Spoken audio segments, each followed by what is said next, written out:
اتنا آپ کے اوپر پریشر ہے کیوں نہیں چھوڑ رہا؟ ان میں سے کہیں گے کہ ہم نظریاتی طور پہ اس کے ساتھ ہیں، ہم کسی اور پارٹی پہ نہیں جائیں گے. ساتھ یہ بھی آپ کو کہیں گے کہ ہمیں کوئی ہمارے حلقے میں ووٹ نہیں ڈالے گا، ہماری سیاست ختم ہو جائے گی.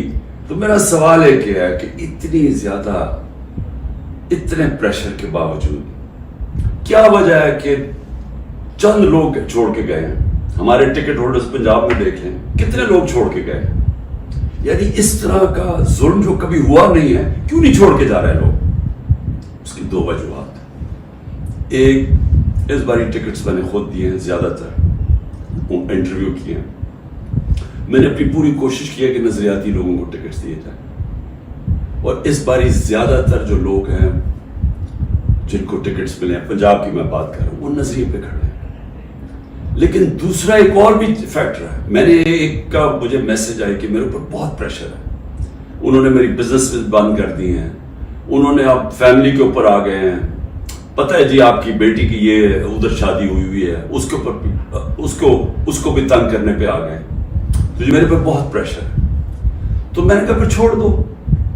میں نے کہا یعنی تمہاری اگر برداشت سے باہر ہے تو چھوڑ دو. وہ کہتا جی اگر میں نے چھوڑا، مجھے سارا جو میرا علاقہ ہے، انہوں نے کہا اگر تم نے پی ٹی آئی کو چھوڑا تمہیں ووٹ ہی نہیں دیں گے. سو یہ اب سمجھنے والی بات ہے کہ لوگوں کو یہ احساس ہو گیا ہے کہ اس وقت جس نے چھوڑا اس کی پالیٹکس ختم، اور جو چھوڑ کے گئے ہیں ان میں سے کئی لوگوں کو تو ہم نے ٹکٹ ہی نہیں دیے تھے، تو ان کو تو ویسے ہی یعنی چھوڑنا ہو تو ڈرامے کیے ہیں، اور کئی جو چھوڑے ہیں ان کو ہم نے ٹکٹس ہی نہیں دینے تھے. لیکن جو اس کو ٹکٹس مل چکے ہیں، سوال یہ ہے کہ یہ کیوں نہیں چھوڑ رہا ہے. میں آپ کو یقین دلاتا ہوں کہ کبھی پھر سے میں ریپیٹ کرتا ہوں، اس ملک کی تاریخ کا کبھی ایسا پریشر نہیں پڑا. ہو کیا رہا ہے؟ تحریک انصاف کو توڑنے کے لیے پاکستان کے ادارے ختم، ہمارے سارے اداروں کو سسٹمیٹکلی تباہ کیا جا رہا ہے، ہماری جوڈیشری کے اوپر اتنا پریشر ڈال دیا ہے، اور یہ سارا دھمکیاں دے کے، ڈرا کے، دھمکا کے، جب ہمارے پاس فائلیں آپ کی ان کو ڈرا دیا ہے. ادارے جس طرح میں نے کہا پولیس، وہ ویسے اس کا ون پوائنٹ ایجنڈا پکڑ کے تحریک انصاف کے لوگوں کو جو بھی ہو جدھر بھی ملے پکڑ کے اندر ڈال دو. اور اس کے علاوہ جن اداروں نے اس ملک میں کرائم روکنی ہے ان کا کام لگا دیا، جس طرح ایف آئی اے، نیب ہے، ان کا کام لگا دیا کہ صرف پارٹی کو ختم کرو. تو میں اب سمجھنا چاہتا ہوں کہ جا کے رہے ہیں آپ.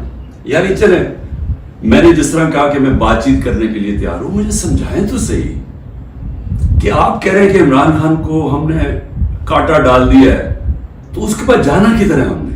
یعنی کوئی روڈ میپ تو ہوگا نا.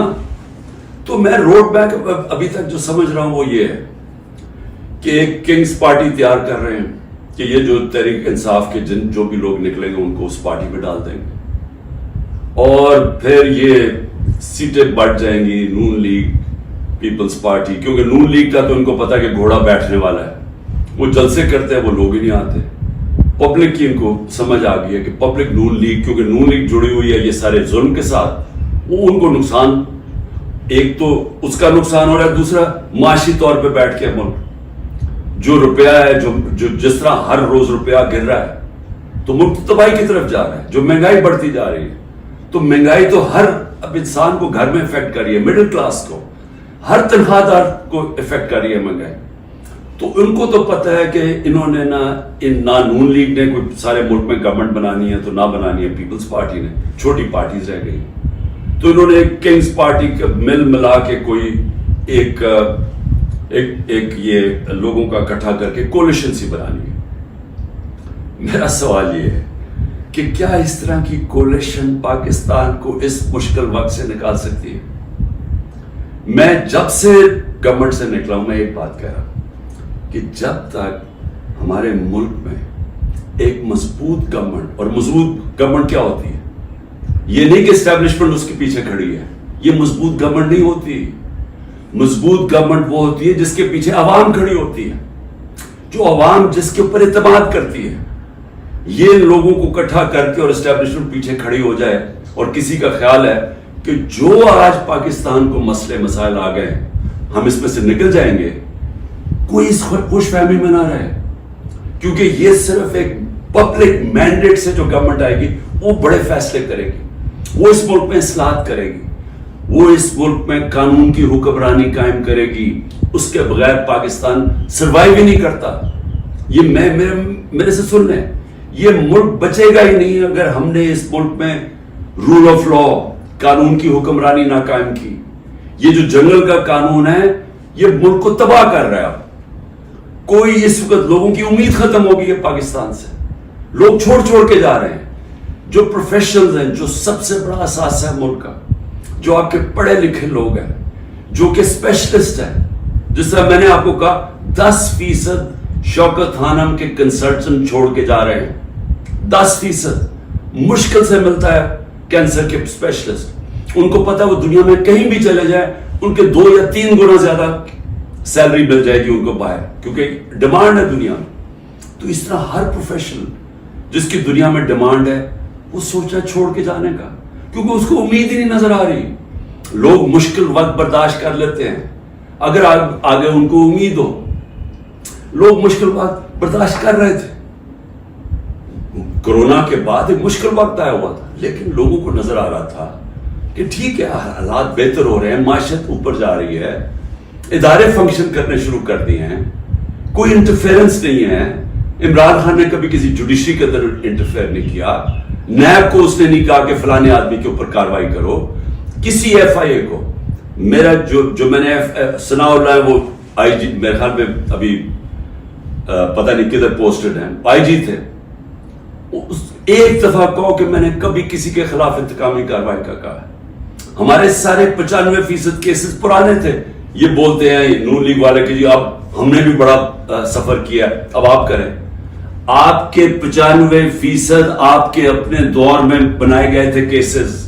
اسحاق ڈار آپ کے دور میں بھاگا تھا، نواز شریف کے بیٹے آپ کے دور میں بھاگے تھے، نواز شریف کی کنوکشن پیناما میں آپ کے دور میں ہوئی تھی، مریم کی اور نواز شریف کی۔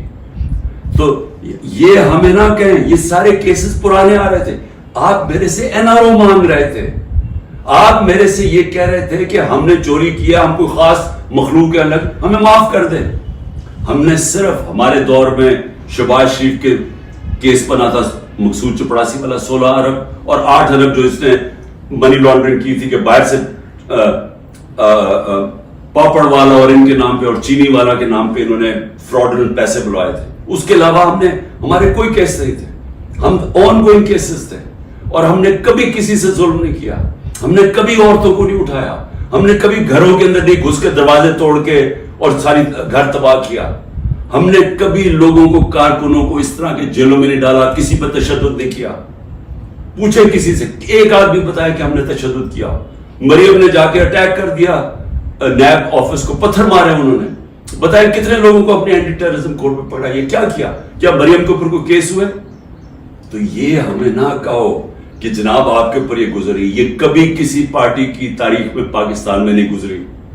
یہ پارٹی کو کبھی ختم کرنے کی کوشش ہے، جو پوری طرح سارے اسٹیٹ کے ادارے لگے ہوئے ہیں اس پارٹی کو ختم کرنے کے لیے، لیکن پارٹی ایسے ختم نہیں ہوتی، کیونکہ پارٹی لوگوں کے دلوں میں چلی جاتی ہے، اس کا آپ کچھ کر ہی نہیں سکتے۔